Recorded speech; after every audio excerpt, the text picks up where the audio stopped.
जय गुरुदेव मिशन की तरफ से देखो शाकाहारी धर्म का प्रचार, वेजिटेरियन लाइफ सिस्टम। ये बात तो पूरे औरैया के लोग जान रहे हैं, सभी जातियों के लोग, कि जय गुरुदेव मिशन में शाकाहारी धर्म का प्रचार हो रहा है। अगर आप विज्ञान की थियरी मानकर चलोगी तो कभी शाकाहारी बनने की आपकी इच्छा नहीं, अनिवार्यता नहीं है, क्योंकि मेडिकल साइंस की थियरी बदल चुकी है।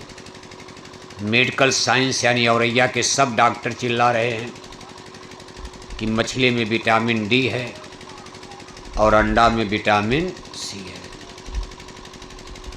साइंस और विज्ञान जिसने हेलीकॉप्टर जहाज बना दिया, सबके हाथ में कंप्यूटर, इंटरनेट, मोबाइल दे दिया, आज दुनिया आपकी मुट्ठी में आ गई। वो साइंस और विज्ञान चिल्ला चिल्ला कर कह रहा है कि मछली में विटामिन डी है, अंडा में विटामिन सी है। मेडिकल साइंस की थियरी है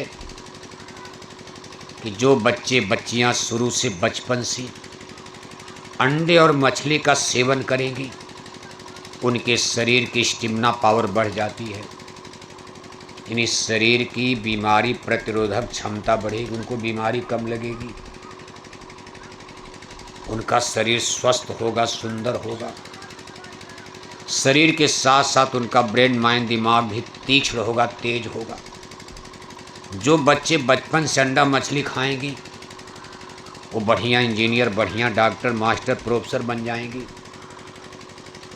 ये लंदन, अमेरिका के वैज्ञानिकों की थ्योरी है, साइंस की। और आज हम सब लोग स्कूल कॉलेज में पढ़ने के लिए मजबूर हैं। आप चाहे लहसुन प्याज न खाए हो, रामायण पढ़ो, गीता पढ़ो, लेकिन आप भी चाहते भाई हमारे बेटा बेटी अब साइंस पढ़ें। सब लोग रिक्शा चलाने वाला, मजदूरी करने वाला, ठेला खींचने वाला, दिन भर गिट्टी मिट्टी तोड़ने वाला औरैया में 200-400 रुपया कमाने वाला भी चाहता है भाई मेरे बच्चे को अच्छी एजुकेशन कानपुर, इलाहाबाद, दिल्ली, बम्बई की यूनिवर्सिटी में मिले, और वहाँ यही पढ़ाया जा रहा है। इसलिए समस्याएं विकट होती जा रही हैं। दोनों थियरी बिल्कुल अलग अलग हो चुकी है। इसको इंटेलेक्चुअल यानी बौद्धिक ज्ञान कहा जाता, साइंस विज्ञान इंटेलेक्चुअल है, और अध्यात्मवाद इसको स्पिरिचुअल यानी आध्यात्मिक ज्ञान कहा जाता। विद्या दो तरह की होती है, विद्या अपर अविद्या दो, एक परा विद्या, एक अपरा विद्या। परा विद्या माने आत्मा, परमात्मा, जन्म मरण, मोक्ष, मुक्ति, देवी देवता, ईश्वर भगवान। और अपरा विद्या माने हिंदी, अंग्रेजी, geography, history, physics, chemistry, math, algebra, geology, botany, जिसको भौतिकी ज्ञान कहा जाता। प्राचीन काल में अनेक युगों में भी दोनों ज्ञान चलता था, तब तो लिखा विद्या पर विद्या दो, लेकिन उसमें साइंस ऑफ सोल, अध्यात्मवाद सुपर पर था। सब लोगों की रुझान उधर थी, लेकिन आज वर्तमान समय में देखो अध्यात्मवाद पिछड़ गया और ये बौद्धिक ज्ञान, अपरा विद्या, इसका स्थान ऊंचा बन गया हमारे आपके लाइफ में, जीवन में। हम सब लोगों की इच्छा ही रहती भाई पढ़ो लिखो, रामायण पढ़कर क्या करोगे? सही बात है, आप पूरी रामायण याद कर लो, सरकार नौकरी देगी आपको। जीवन भर आप मंदिर में घंटी घंटा बजाओ, पुजारी बन जाओ, आपकी कोठी बनेगी औरैया में। जिंदगी भर कच्चे घर में, झोपड़ी में ही रह जाओगे। इसलिए सब लोग अब इधर झुक रहे, कहा भाई पढ़ाओ लिखाओ, नहीं तो कार मोटर घर में होने वाली नहीं है, गरीबी से नहीं निकल पाओगी। ये विचार, ये चिंतन कोई गलत नहीं था, लेकिन इसमें थोड़ी सी चूक हो चुकी है। अब इसमें किसका दोष माना जाए, किसको दोष दिया जाए? समय का दोष है, नाम ही इसका कलयुग है।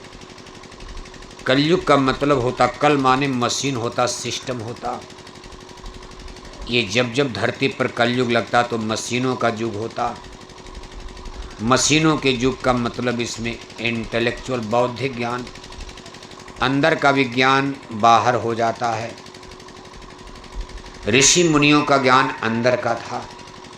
वो लोग बाहर में घर मकान के चक्कर में नहीं पड़ते थे, क्योंकि वो जानते थे यहाँ रहना नहीं है।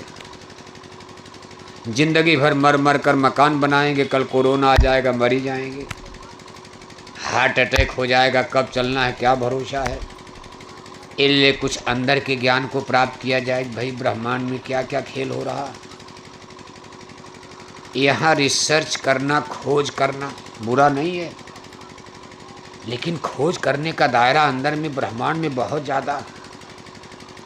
ऋषि मुनि उधर की खोज करते थे कि भाई सूरज पर क्या है, चंदा पर क्या है, उसके परे तारा, स्टार्स, गैलेक्सी जिसको आकाश गंगाएं कहा जाता, उसके परे ब्रह्मा कहाँ है, विष्णु कहाँ, जरा देखा जाए। लेकिन आज हमारी खोज देखो केवल मृत्युलोक तक सीमित है। चंदा मामा पर जहाज ले गए, वहाँ कंकड़ पत्थर लेकर अमेरिका में आज भी रखा है। यान भेजे जा रहे हैं, गैलेक्सी तक पहुँच गया। विज्ञान का भी ज्ञान गजब का है। लंदन अमेरिका के वैज्ञानिक गैलेक्सी तक देख रहे हैं। गैलेक्सी माने आकाश गंगाएं। आप अमावस्या की रात में जब आसमान में चंदा मामा न हो, बादल न हो, किसी महीने में अमावस्या की रात हो, अंधेरी रात, आप सर उठाकर जब आसमान में देखते हो तो टिमटिमाते हुए अनगिनत तारे दिखाई देते। अनगिनत, गिनती नहीं है, कौन गिन पाएगा। करोड़ों करोड़ों तारों के समूह को एक गैलेक्सी कहा गया है वैज्ञानिक भाषा में। 10-20 हज़ार नहीं, एक एक करोड़, करोड़ों करोड़ों तारे मिलकर एक गैलेक्सी, आकाश गंगा। और ऐसी करोड़ों गैलेक्सी मिला करके ब्रह्मांड की रचना हुई है। और वैज्ञानिक जो बता रहे, सुन करके आप हैरान हो जाओगे। वैज्ञानिक कह रहे हैं कि हमारी ये धरती माता जो देख रहे हो आप, भारत से लेकर लंदन अमेरिका तक धरती माता कितनी बड़ी हैं। आप औरैया में जन्म लिए हो, मर जाओगे, पूरा गांव का पता नहीं लगा पाओगे आप। 10-20 गांव, 100-50 गांव जानोगे, नेता बन जाओगे, तब भी अपने क्षेत्र में पूरा औरैया क्यों घूमोगे। अरे जितना आपको एमएलए एमपी का चुनाव, वही भी गांव, वो भी नहीं घूम पाते हो, घर घर नहीं घूम पाओगे आप।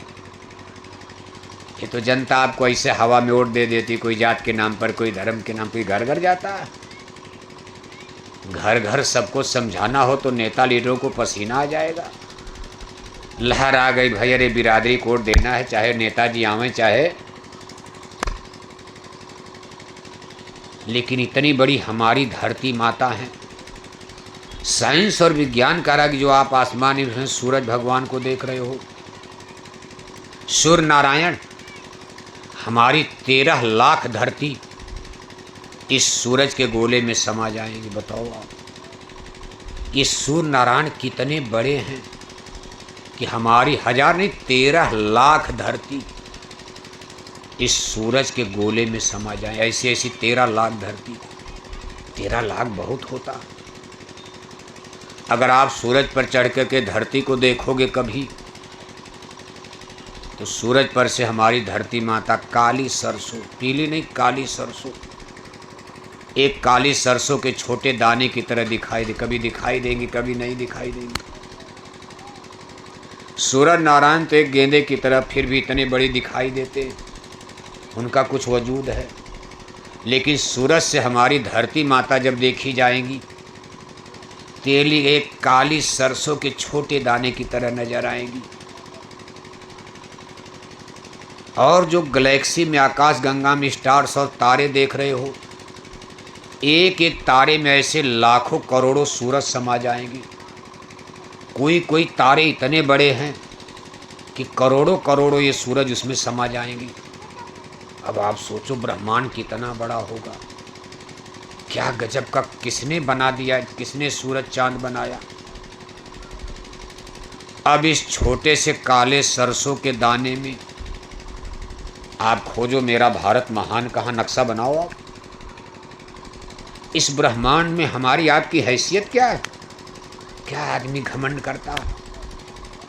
आप इस छोटे से काले सरसों के दाने में खोजो मेरा भारत महान कहाँ, डिजिटल इंडिया, और उसमें खोजो मेरा उत्तर प्रदेश काशी अयोध्या मथुरा कहाँ है, उसमें खोजो मेरा औरैया ज़िला कहाँ है, फिर खोजो हमारा उसमें गांव कहाँ है, उस गांव में हमारा घर कोठी कहाँ है, उस कोठी में हमारा ड्राइंग रूम कहाँ है, उसमें हम कहाँ हैं, कहीं आता पता चलेगा?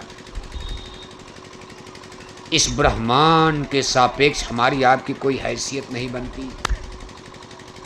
हमारी पृथ्वी की तरह अनगिनत पृथ्वी ब्रह्मांड में बनी है, ये साइंस और विज्ञान का मानना है, और अध्यात्मवाद भी यही मान रहा है। लेकिन साइंस विज्ञान ने कहा भाई क्रिएटर नहीं है कोई। विज्ञान ये कह रहा भाई जब तक हम देखेंगे नहीं, जैसे रामायण गीता तो करे नहीं भाई, भगवान है, देवी है, देवता, स्वर्ग है, नरक है, विष्णुपुरी है, शिवपुरी है, ब्रह्मापुरी है, ब्रह्मांड में बड़ी बड़ी धरती है जहाँ 9 करोड़ दुर्गा, 10 करोड़ शंभु, 33 करोड़ देवता है, सब बयान है। विज्ञान कह रहा भाई हम तो गैलेक्सी तक देख रहे हैं, करोड़ों करोड़ों सूरज स्टार्स हम देख रहे हैं, धरती बहुत बड़ी बड़ी है, लेकिन हमको उस पर कोई चिड़िया पक्षी अभी तक नज़र नहीं आ रहा। चंदा मामा पर भी कोई नहीं है, मंगल पर भी कोई नहीं, बुध पर कोई नहीं है, स्टार्स और तारों में गैलेक्सी में कहीं कोई जीव जंतु हरकत नज़र नहीं आ रही।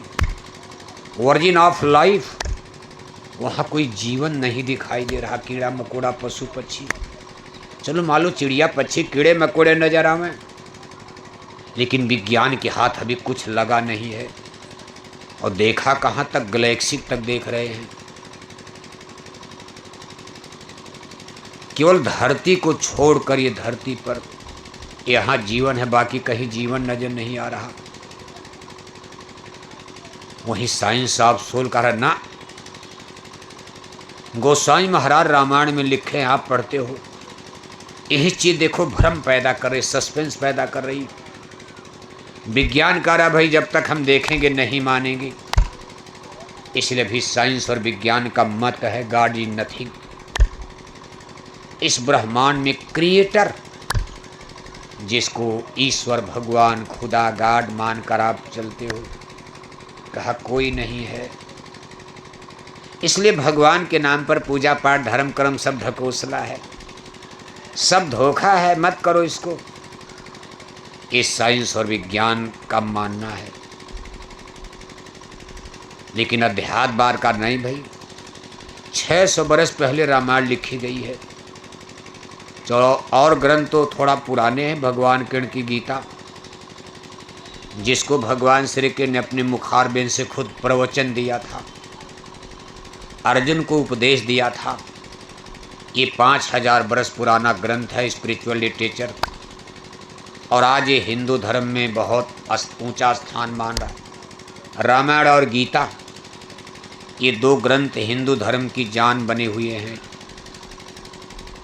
रामायण 600 बरस पहले लिखी गई और हिंदी में है। रूभी अवधी भाषा, ब्रज भाषा, भोजपुरी भाषा, सरल भाषा है, आसानी से आप पढ़ लेते हो, दोहा चौपाई कुछ न कुछ याद कर लोगे। गीता संस्कृत में है, आम जनता संस्कृत जानती नहीं है, इसीलिए अखंड रामायण तो आप खूब करते हो, गीता का पाठ कम होता है। जब गीता का प्रवचन आपके गांव में होता है, कोई सुनने वाला किसी को समझे में नहीं आता। पंडित पुरोहित विद्वान आते हैं, क्या सुना रहे हैं कुछ पता नहीं।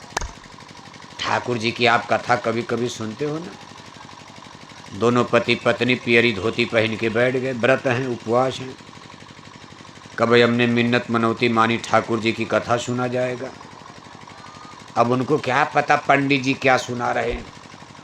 पंडित जी ने संस्कृत में शुरू कर दिया, और औरैया में किसी को संस्कृत आती नहीं है। का एक दानार दो लीलावती कलावती कन्या दंडी। महाराज अब कहाँ कथा खत्म हुई कुछ पता चला? एक संग बज गई, 2 बज गई 5। चरणामृत प्रसादी बढ़ गई। दान दक्षिणा लेकर पंडित पुरोहित अपने घर चले गए। जजमान अपने घर में, पंडित पुरोहित अपने घर में। जजमान अपने घर में मछली खा रहा और पंडित पुरोहित अपने घर में जाकर के अंडे खा रहे, कुछ कर रहे। अंधा गुरु व बहिरा चेला और होए नरक में ठेलम। कुछ पता चलता कथा का मतलब? कथा माने मछली